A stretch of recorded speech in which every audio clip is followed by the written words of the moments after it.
Friends, welcome to my channel. Preparation ఎంతవరకు వచ్చిందండి? అదేనండి, డిఎస్సి టెట్కి ప్రిపేర్ అవుతున్నారు కదా. ఎందాక వచ్చింది ప్రిపరేషన్? బాగానే సీరియస్గా ప్రిపేర్ అవుతున్నారా?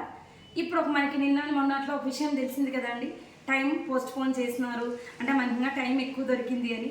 సో టైం దొరికింది కదా అని దీన్ని అయితే మాత్రం నెగ్లెక్ట్ చేయొద్దండి. అంటే కొంతమందికి ఉంటుంది పోస్ట్ పోన్ చేస్తున్నారు కదా చూసుకుందాంలే అని. సో ఎప్పుడు కూడా మన పోస్ట్ పోన్మెంట్ అనే ఐడియా మనసులోకి రాకూడదండి. సో సీరియస్గా మనం పోస్ట్ పోన్ అయినప్పుడు ఎగ్జామ్ అయితే దగ్గరలో ఉంది అన్నట్లు మాత్రమే చదవలేం.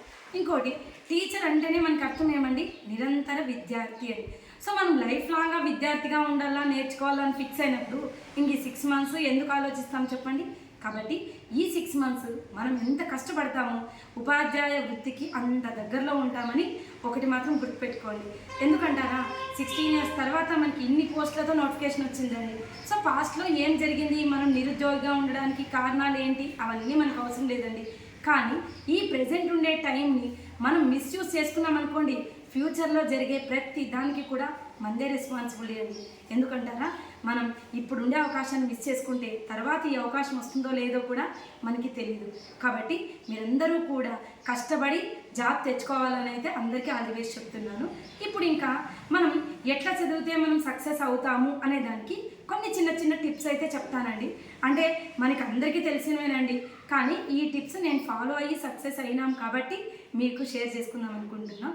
ఫస్ట్ ఒకటి ఏమంటే టైం టేబుల్ అండి. మనం ఏదో ఊరికే గుడ్డిగా ప్రిపేర్ కాకుండా టైం టేబుల్ అనేది ఫస్ట్ వేసుకోవాలండి. టైం టేబుల్ వేసుకున్నాం అనుకోండి, సో ఈ టైంలో ఈ సబ్జెక్ట్ కంప్లీట్ చేయాలి, నెక్స్ట్ సబ్జెక్ట్ ఉంటుంది కదా అనేది ఉంటుంది. అంతేకాని ఒకటే టెక్స్ట్ బుక్ తీసుకొని లేదంటే మెథడాలజీ బుక్ తీసుకొని ఒకటే కంటిన్యూగా చదివామనుకోండి, సో మనకి మిగిలిన సబ్జెక్టులు మిగిలిపోయినాయి కదా అనే టెన్షన్ ఉంటుంది. కాబట్టి డైలీ కూడా మనకి 2 hours ఒక సబ్జెక్టు, 2 hours ఒక సబ్జెక్టు వచ్చేటట్లా ఫస్ట్ టైం టేబుల్ అయితే వేసుకోండి. నెక్స్ట్ ఇంకోటి ఏమంటారా, ఒక సెంటెన్స్ అయితే చెప్తానండి. ఎందుకంటే ఆ సెంటెన్స్ నేను ఎప్పుడు నాకు చదవడానికి ఇంట్రెస్ట్ లేకపోయినా లేదంటే ఇంకా ఎక్కువసేపు చదివి అలసిపోయినాము అనుకున్నప్పుడు ఈ సెంటెన్స్ గుర్తు తెచ్చుకున్నాం అనుకోండి, మనం పడిండే కష్టం అంతా కూడా మర్చిపోయి ఇంకా కష్టపడదాము అనేది అయితే అనిపిస్తుందండి. సెంటెన్స్ ఏమనుకుంటున్నారా, విద్యాతురానం న సుఖం న నిద్ర. ఈ సెంటెన్స్ మాకు చిన్నప్పుడు 6th classలో మా మేడం చెప్తున్నారండి.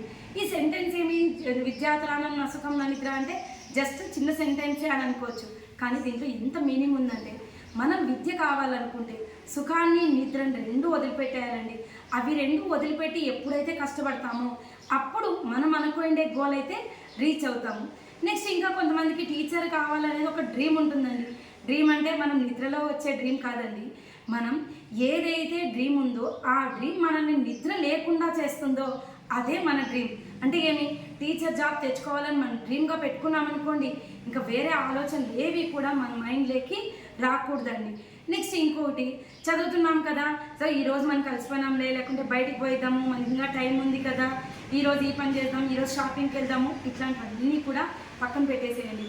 ఈ 6 months మనం ఎప్పుడైతే ఫ్రెండ్స్, షాపింగ్ అంటే ఫ్రెండ్స్తో ఎప్పుడైనా కలిస్తే కూడా మనం డిస్కస్ చేసే టాపిక్ ఎట్లుండాలంటే మనకి స్టడీకి రిలేటెడ్గానో లేదంటే సబ్జెక్ట్ రిలేటెడ్గానో ఇట్లే ఉండాలి తప్ప, సో ఫ్రెండ్స్తో బయటికి తిరగడము, నెక్స్ట్ షాపింగ్స్కి వెళ్ళడం, ఫంక్షన్స్ మెయిన్ మనం పక్కన పెట్టాల్సినవి ఫంక్షన్స్ అండి. సో వాళ్ళు ఏమనుకుంటారో వీళ్ళు ఏమనుకుంటారో ఇవన్నీ పక్కన పెట్టేసేయండి. వీటన్నిటిని ఎప్పుడైతే పక్కన పెట్టినామో అప్పుడు మనం అనుకునే గోల్ అయితే రీచ్ కావచ్చండి. మనం ఎప్పుడైతే ఒక లక్ష్యం కోసం కష్టపడుతున్నామో అప్పుడు చాలా కష్టాలు అయితే ఎదురవుతాయండి. ఎట్లా అంటారా, ఒక చిన్న ఎగ్జాంపుల్ అండి. మనం రాకెట్ని పైనకి అంతరిక్షంలోకి పంపించినప్పుడు మనం ఇట్లా ఎక్కడి నుండి రాకెట్ పంపించినామో సేమ్ ప్రాసెస్లోనే అది పైనకి సేమ్ అలాగే రాకెట్ వెళ్తుందా? లేదు కదండి.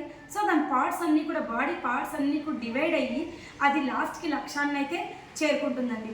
అట్లా మనం లక్ష్యాన్ని చేరుకునే స్థాయిలో చాలామంది, అంటే ఒక్కొక్క స్టేజ్లో ఫ్రెండ్స్ దూరం కావచ్చు, ఒక్కొక్కసారి రిలేటివ్స్ ఫంక్షన్ రాలేదని కొంతమంది అలగచ్చు, ఇట్లా చాలా కూడా మనకి కావాల్సిన వాళ్ళు మిస్అండర్స్టాండ్ చేసుకొని దూరం కావచ్చు. కానీ జాబ్ తెచ్చుకుని ఇచ్చి ఉండే చెప్తున్నామనుకోండి, అందరూ కూడా మనల్ని అయితే అర్థం చేసుకుంటారండి. కాబట్టి మనం అనుకునే లక్ష్యాన్ని సాధించే వరకు కూడా ఎవరు కూడా రిలాక్స్ మాత్రం కావద్దండి.